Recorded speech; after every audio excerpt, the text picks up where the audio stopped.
Thank you very much. Joining us now is the Union Civil Aviation Minister, Mr. Hardeep Singh Puri. I appreciate your joining us, Mr. Puri. Your decision to resume domestic air operations widely welcomed, but are you 100% sure of safety of passengers, indeed of the entire airport structure as you take this big decision? Is there a 100% safety guarantee that you can give at the moment?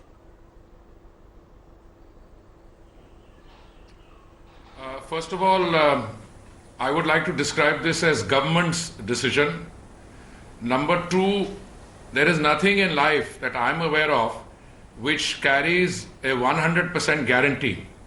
I was asked this question at a press conference a little while ago, and I chose to respond in very carefully guarded terms. I said we gained some experience with the Vande Bharat flights. We brought back 20,000 people since the operation began. We are hoping to bring back something like 50,000, half a lakh people by the end of the month. This is an operation which started on the 6th of May. We will take all the precautions that we possibly can in terms of safety, in terms of disinfecting aircraft, in terms of passengers wearing masks, checks at the point of embarkation, and so on. And with those precautions in place, I think the time has come to assume responsibility. It is not possible to maintain a lockdown as effective and comprehensive of the kind that we've had for much longer, because we need to take a call on the balance between life and livelihood. And therefore, I think I'm on record to say that about a week ago, we were ready. The air carriers were ready, the aircraft companies were ready, the airports were ready. We could have even commenced a week ago. But I think wiser counsels prevailed. The numbers traveling by rail and surface transport are much larger. And I think the states needed a little bit of time, some cushion. And I think we are now ready to commence from Monday, the 25th. Initially, Rajdeep, only for 1/3 of the capacity. And then based on our experience, we will try to increase the numbers. But even with 1/3 of your of the capacity, that's quite a large number of flights, particularly in key sectors. Now you're saying the government of India or the Civil Aviation Ministry is ready, but are the states really ready? You have spoken about resuming the most important sector commercially, Mumbai, Delhi. And yet, look at the numbers. Delhi is adding 500 coronavirus cases a day. Mumbai is adding 1,500. So am I to understand that you have decided it's time to live with the virus? And have you taken the Maharashtra government in particular into confidence when taking this big decision of resuming the Delhi-Mumbai sector?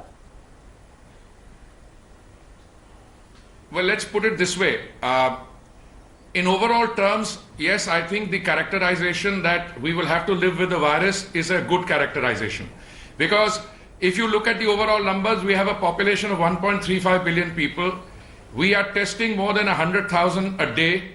Our fatalities are only 3% or so. And even out of the fatalities, 85% of them are cases which are either those who have pre-existing conditions or those who have existing comorbidities, etc. Our recovery rate is doing well. So if you were to listen to the purists and the hardliners in the health establishment, they would probably have you be kept, all of us, the country, kept under permanent lockdown for a long period of time. Is that a viable option? My submission to you is no. There comes a time when you have to take a few risks, and presumably responsible people, only those who are not having the symptoms, those who will be tested basically, they will want to travel. And we are not opening up all 100% of the flights. It's only 30%. And that number is much less than those people who will be traveling by trains or other bus forms, etc. But in order to ensure that there is resumption of economic activity and we get back, we have no choice. But yeah, I take your point, but as I said, Delhi is adding 500 cases a day, Mumbai 1500 a day. Have you taken the Maharashtra government or indeed all state governments where these flights will go into confidence? Are they fully on board? Because my information is several of them are extremely reluctant to start air operations at this moment. Let me put it to you differently. Have there been discussions between the center and the state? The answer is absolutely yes. Have those discussions been taken place at high levels, at formal discussions, informally? Yes. My take is that most state governments want a little bit of flexibility, but we cannot have a situation where either the central government directs the state government in terms of what is to be done, or for that matter, the state governments tell the central government what is to be done. We have to assume responsibility in a system of cooperative federalism, and I believe we are at that point. And as I said, we will be opening up only 30% or 33% of the flights. Depending on our experience, we will see whether we need to increase those. And look, we have some experience of the 20,000 people we brought back into those very cities, brought back from abroad, where the inherent risk, if I may describe it as such, is slightly higher. Here we are only carrying people who are otherwise healthy, who have been tested, who have not been displaying the symptom, whether they travel by train or they travel by bus. You cannot keep a large country, a robust democracy like this, bottled down or locked up for an extended period of time. It's already been 56 days. We'll be opening up after 2 months. And I think that's a realistic point at which one takes a call and with a sense of responsibility goes ahead. The key issue, of course, is safety. You mentioned that there will be screening. There is at the airports, thermal screening will take place at the airport. You're only going to allow one check-in bag. There will be social distancing, you're saying, at the airport. But will there be social distancing in the flights itself? You've said that the middle seat will also be occupied. So how will you ensure any kind of social distancing then in the flights? And with time, will you be really able to even ensure it at the airports? So is that a risk again that you're running when you say that there will be no middle seat kept vacant?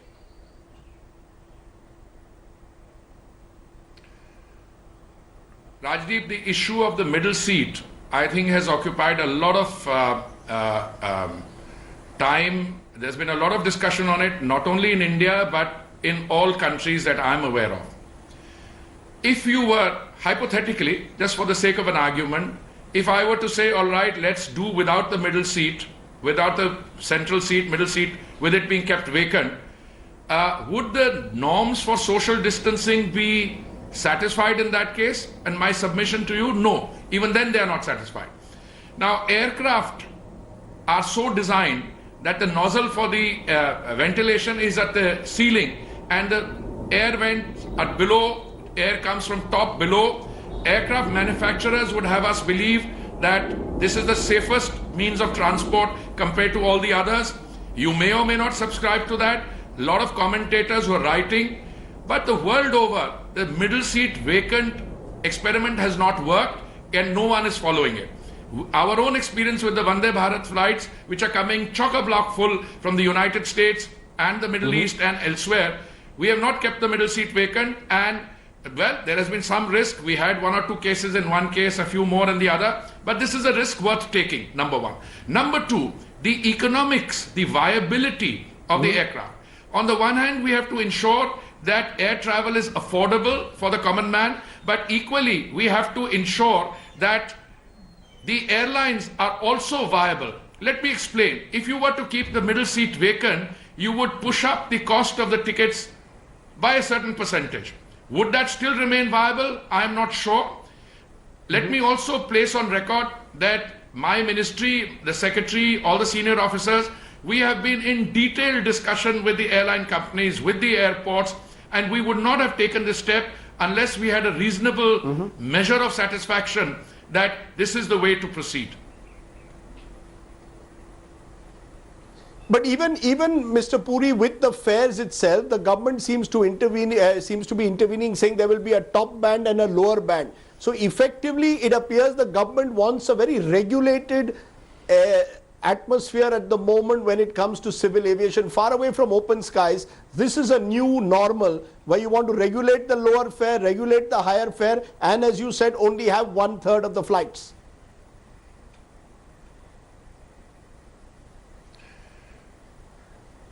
Let me repeat what I said to one of your colleagues. I have no desire to convert my present job into one of a regulator, number one. I don't think the government has any such intention. But let me go a step further. The reason that we are prescribing a floor price and a ceiling price is because we are in an extraordinary situation. And this demands some very special measures. When we open up on any given sector, if there are 100 flights and we are only permitting 30 or 33, let us consider scenario A, where there is pent-up demand, waiting to seize the first opportunity for travel. If there is no ceiling, you will have a situation where astronomical figures will be charged. If on the other hand there is no ban, let's say there is no demand, people will give promotional fares. You know, 20 years ago, Rajdeep, the fare on the Delhi-Mumbai trunk sector, and I've studied this in some detail, 20 years ago it used to be rupees 5,100. Answering a question in Parliament, I said the figure now is 4,600. I know of air carriers offering promotional fares on Delhi-Mumbai at 1,100. Now what have we done? The lower fare is not very low. It is still 3,500 and the higher fare is 10,000. Now, if you ask me, are the airline companies happy with it?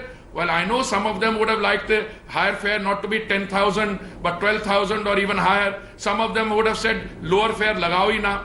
Agar aap lower fare nahi lagaoge and you have only a higher fare, there will be a normal tendency to charge only the higher fare. Every seat will be sold at 12,000 or 10,000. So what we've done is to produce a system only for 3 months. Rajdeep, I reiterate, only for 3 months to deal with this extraordinary situation where we are dealing with less than full capacity, and 40% of the seats will have to be sold between the lower price of 3,500 and the mean price of 6,500 or so. Others can be sold higher. And equally, if eminent persons like yourself want to travel for business class, that's an arrangement between you and the airline company. You can arrange whatever fare you want to pay. I shall keep that in mind, Mr. Puri, but does this only include your the 1/3 rule that you have only for the major sectors? A lot of people are asking me questions who are at the moment stuck in smaller areas, Mangalore, in Bagdogra. Will you also fly to those areas, or will the focus really be on the more on the busier metro sectors in this first phase? We will be flying to all areas. Metros, smaller cities, those that have less than 100 flights a day, those have very few flights, but each one of them will be restricted insofar as the air carriers are concerned to 1/3 of the flights they have in the summer schedule. And as per experience, depending on what happens, my sense is that in the initial phase, only those of our friends, our citizens who really need to travel will travel.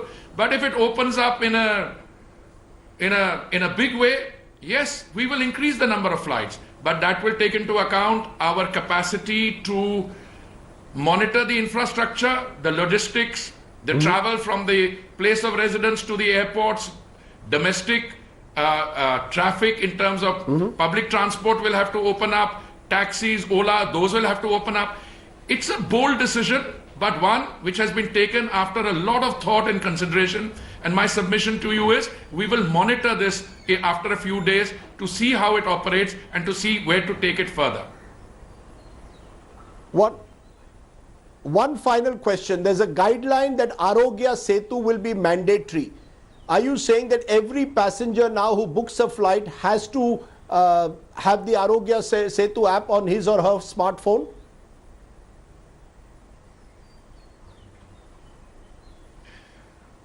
I would not describe it as mandatory. It's an advisory. If you have an Arogya Setu app on your phone and you show the phone and show the green circle that you're safe, that will act like a passport. But if you don't, you can give a self-declaration and we will find ways and means of ensuring that you are not deprived of travel because of the Arogya Setu app being missing. My liberal friends who have been repeating their objection, it's not that. It's because we want to not impose restriction. I would prefer that everybody has an Arogya Setu app. Equally, our advice on senior citizens, on pregnant women, etc. is an advisory. It would be nice in your own interest if passengers, in their own interest, if passengers were to follow it. But if not, they are welcome to travel. My final question to you, there is no turning back on this decision, is there, Mr. Puri? If in the first week you find things don't go quite according to plan, if the number of coronavirus cases are continuing to increase in cities like Mumbai and other metros, you will still stick by this plan. Am I clear that there is no turning back now on the decision to resume flight operations?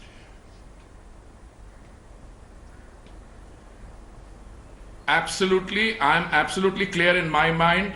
This is a decision which has been taken after due consideration, after careful thought, after a lot of consultation. And if you have to look at revisiting the decision, well, you'll have to revisit it whenever you open up. I cannot possibly conceive of a situation where we remain in perpetual and complete lockdown for an indefinite period of time. So after 56 days, and 60 days of the lockdown, I think the time has come to open up, and we are determined to stick with it. Okay. Mr. Hardeep Singh Puri, Civil Aviation Minister, appreciate your joining us here on our special broadcast. Hello everyone, this is Rahul Kamal here. Hope you enjoyed this video. For the latest news and analysis, like and subscribe the India Today YouTube channel and don't forget to press the bell icon to stay updated.